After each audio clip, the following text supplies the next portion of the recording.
It's May 26th, 2022. I'm still in Alberta. There's still a pandemic going on. This is Darcy's Corner. Um, I just finished watching part of the Ricky Gervais special on Netflix, and I seen there's a whole bunch of negative press about it on Twitter. And I watched the ET Canada guy. He was talking about how he watched the Ricky Gervais thing and he didn't really find it to be all that offensive, and he thought maybe some of us are just, a little too uptight.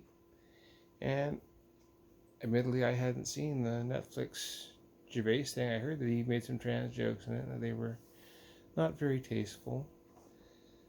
But I've watched the first part of it anyway. I didn't watch the whole show. Apparently, that's the first part's the only part where the trans stuff is, and the rest isn't in there.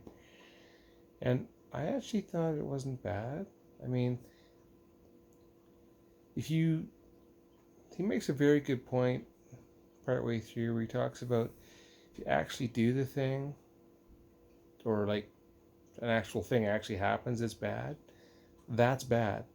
But if you're making a joke about a thing and you get people to laugh about the bad thought, and he uses the example of beating up a toddler who's got a handicap of some sort.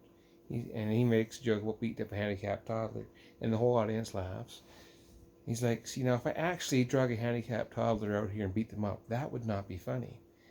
But I made a joke about it, and it was, in the bad idea was the funny thing. That's why they all laughed. The sad part is, if you watch the Dave Chapelle special, a big part of his special, by the end of the story, is that a trans woman actually died because she was associated with his story. That's the difference between the Ricky Gervais joke and the Dave Chappelle jokes. Dave Chappelle jokes killed a woman. She actually lost her life because she was shamed to death because of her association with his comedy show, whereas the Ricky Gervais jokes are just jokes and nobody's actually dying. Now, you could delve into the fact that he makes jokes about TERFs and about accusing trans women of rape, and he does make jokes about that. And in reality, that's a serious subject and it's horrible, and we, as trans people, we're always dealing with accusations of rape and pedophilia and all this other horrible shit. But the reason the joke is funny is because, and he explains it in the thing, I'm saying the thing that is the wrong thing, which is what you're going to laugh at. You know it's wrong, that's why you're laughing at it. He's not actually even remotely suggesting that trans women are pedophiles and rapists. That's not what he's saying in his show. And the TERFs are going to say that anyway, because they're going to say that anyway. So, like, he's not really, in my opinion, that particular joke section doesn't hurt our cause any. You're not going to think any more or less of me because of what Ricky Gervais said. But you might think of me at all, though, which is nice. Another thing he pointed out was, you're not going to find a 10-year-old tweet talking about women having penises, because 10 years ago that wasn't a thing that people were aware of. And he's right. I started my transgender journey 13 years ago, and there was nowhere to go. There was nobody to explain this shit to us.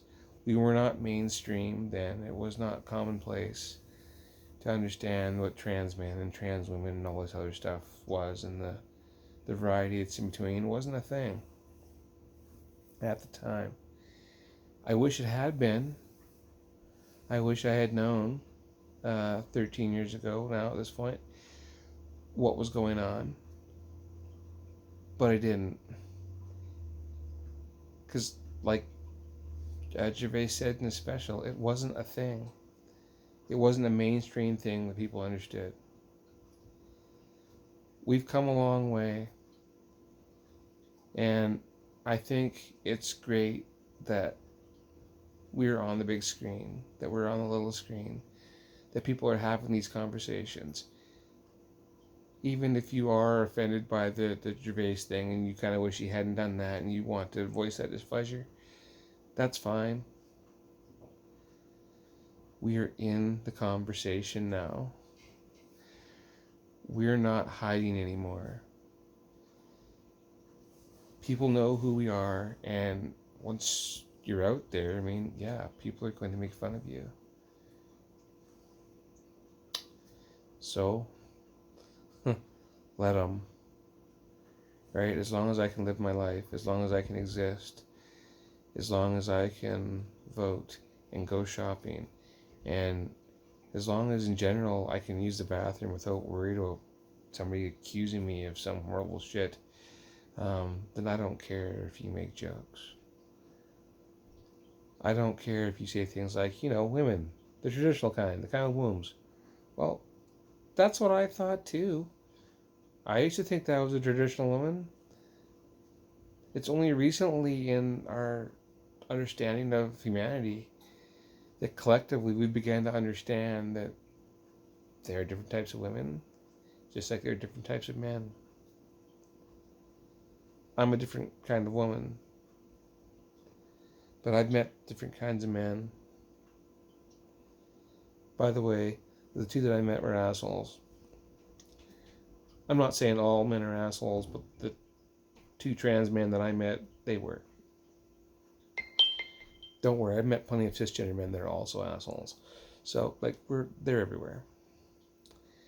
Anyway, I'm glad that we're mainstream, and I'm glad that these conversations are happening.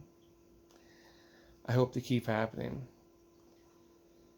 And I don't think that the Gervais special was especially hateful towards the trans community. You could say that some of the jokes were distasteful, but that's comedy.